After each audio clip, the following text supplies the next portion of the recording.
The importance of strong passwords. So why do you need to have a strong password and not repeat your password on all your accounts? Well, for one thing, there is something called brute force attack, where threat actors will use personal information that you probably have shared on social media. Let's say your pet's name, the name of the school that you went to, um, your favorite color, your favorite food, different things like that. And they will try to guess your password. This is a trial and error kind of situation. So yes, they'll try as many different combinations as possible. They have software for this. Obviously, they're not doing it manually until they guess your password. Or there's another attack that is called rainbow attack, where they have like a dictionary of the most popular common passwords that people use. You would be surprised how many people have their password as password 123, my password 12345, and crazy things like that. So it's very important for you to have strong passwords to secure your accounts. How do we create strong passwords? That's what we're going to check today.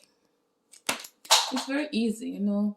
Strong passwords are a combination of uppercase, lowercase letters, numbers, symbols. I'm trying to guess, so punctuation sign, anything that you can use to make it much more difficult.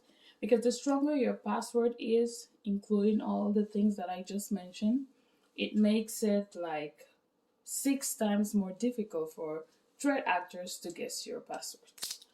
So let's say you want to start. It's also very crucial that you not use sequence. So let's say if you use A, you should not use B immediately after. Let's say if you use number 1, you should not use number 2 after.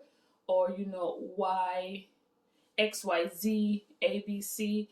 Don't follow those sequences. So make sure that the letters are like mixed, diverse, and they're not in the same order.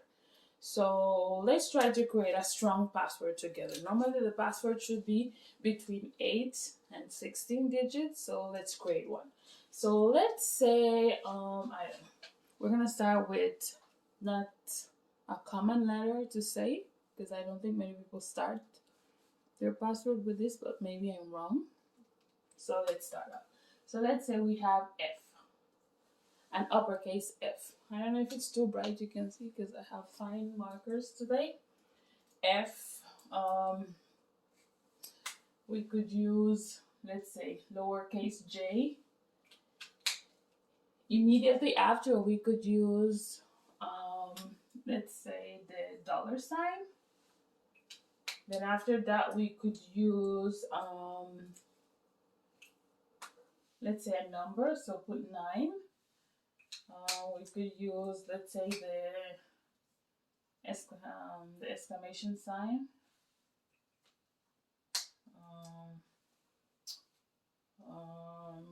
Let's try 9. So we should not go in sequence. So I'm gonna put. I think I'm gonna have to switch the camera around after to show you guys because it's not showing clearly. Let's try 4.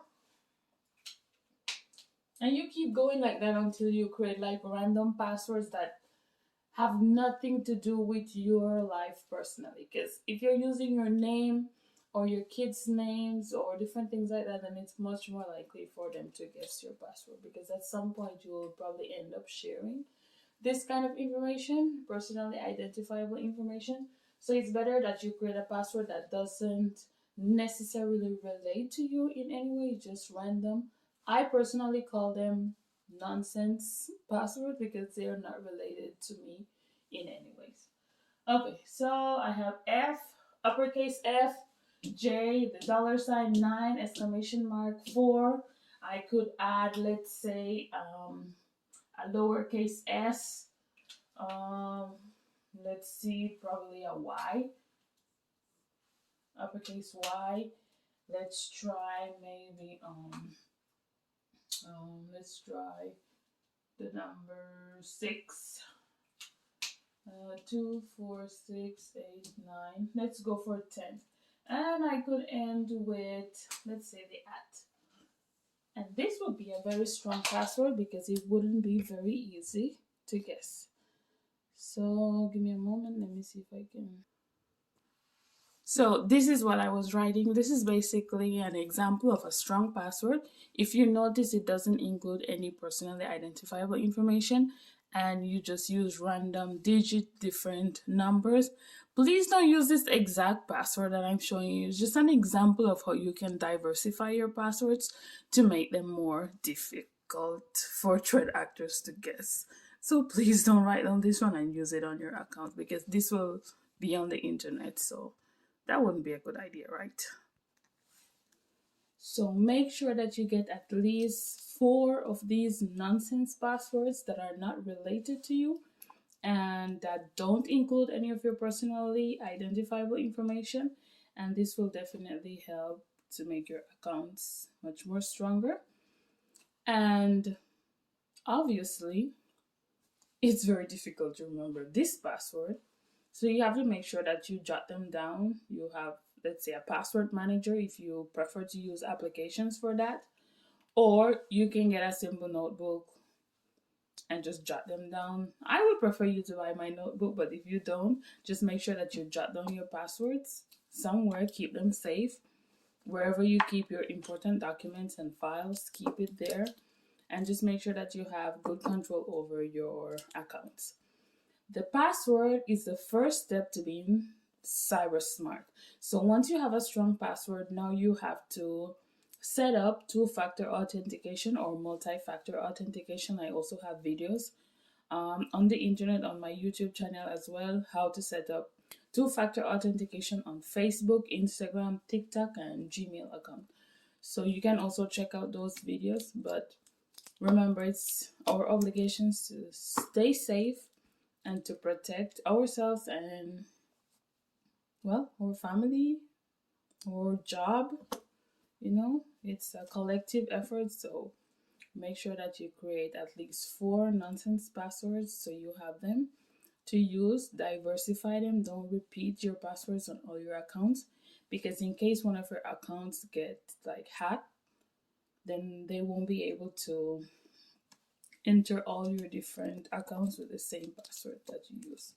So well, this is the password notebook that you will find also on my website.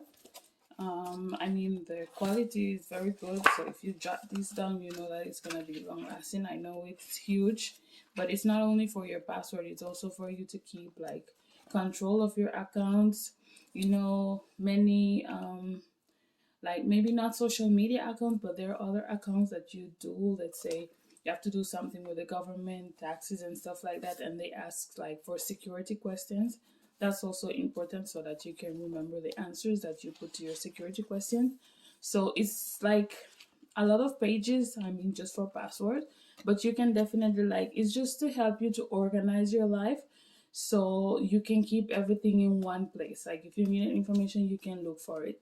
So you keep a track of your passwords, your accounts, your security questions, and so much more. Or any cyber tips that, let's say, your bank sends to you, you can jot them down also so that you can remember at some point.